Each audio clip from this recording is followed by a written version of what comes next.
নমস্কার, চড়ুইবেতি চ্যানেলের আরেকটি পর্বে আপনাকে স্বাগত।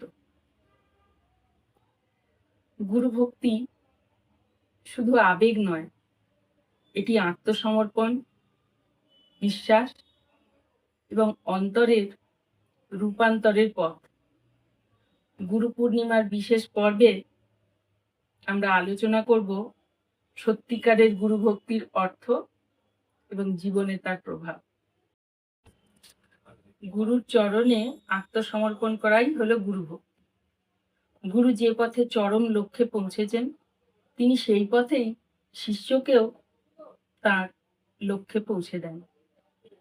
গুরু হলেন ইঞ্জিন আর শিষ্য হলো রেলগাড়ির কামরা। শিষ্যের কাজ হলো অ্যাঙ্কারের সাহায্যে ইঞ্জিনের সাথে জুড়ে থাকা, আর ওই অ্যাঙ্কারটিই হলো ভক্তি।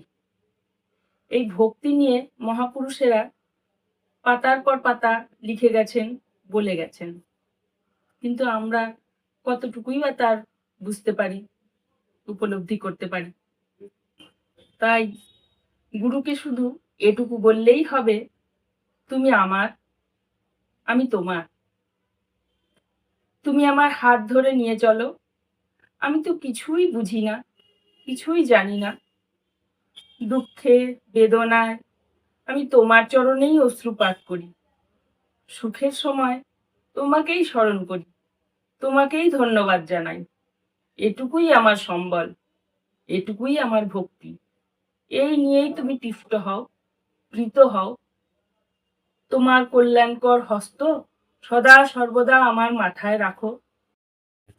সকল কাজের করার আগে আমি তোমাকেই স্মরণ করি। সকল কাজের ফলাফল আমি তোমাকেই উৎসর্গ করি। এই হলো আমার নৈবেদ্য তোমাকে অর্পণ করার জন্য। হৃদয়ে তোমার শ্রীমুখের ছবি ধারণ করেছি। সংসার সমুদ্রে ভাসতে ভাসতে এটুকু মাত্রই সেবা আমি করতে পারি। এতেই তুমি সন্তুষ্ট হও, এতেই তুমি প্রীতি লাভ করো। আমার এই জীবন নৌকার হাল তুমিই তো স্বহস্তে তুলে নিয়েছো, আর আমার চিন্তা কিসের? জীবন নদীর ঘাটে ঘাটে চলতে চলতে একদিন ঠিকই তুমি আমার এই ছোট্ট নৌকাটিকে গন্তব্যে পৌঁছে দেবে, এই আমার বিশ্বাস। আর আমার এই বিশ্বাসটুকুই আমাকে তোমার সঙ্গে নিবিড়ভাবে জুড়ে রেখেছে। আমি জানি আমার জীবনের সকল আবর্জনাগুলি তুমি তোমার কৃপা হস্তে সরিয়ে দিচ্ছ। আমার জন্ম জন্মান্তরের কর্মের পাহাড় তুমি স্বহস্তে তুলে নিয়ে আমাকে ভার মুক্ত করেছ। সংস্কারের অন্ধকারের কারাগার থেকে তুমিই তো আমাকে মুক্ত করে এনেছো। এবার জীবনের বাকি পথটুকুও তুমি সূর্যালোকে ভরিয়ে দেবে জানি। হে করুণা সিন্ধু, হে প্রাণনাথ, তোমাকে প্রণাম। সারা দিনের ফাঁকে ফাঁকে তোমার শ্রীমুখের ছবিটাই তো মনের আয়নায় ফুটে ফুটে ওঠে। বিপদে আপদে যখনই তোমাকে স্মরণ করেছি, তখনই তুমি ভিতর থেকে বলে ওঠো, ভয় নাই, ভয় নাই। তোমার সেই অভয় বাণী আমাকে নিশ্চিন্ত করে, সাহস যোগায়, পুনরায় ঘুরে দাঁড়াবার শক্তি যোগায়। দীক্ষার কালে তুমিই আমার কানে কানে বলেছিলে, অমৃতস্য পুত্রা। তুমিই জানিয়ে দিয়েছিলে, অমৃতের ওপর আমারও অধিকার আছে।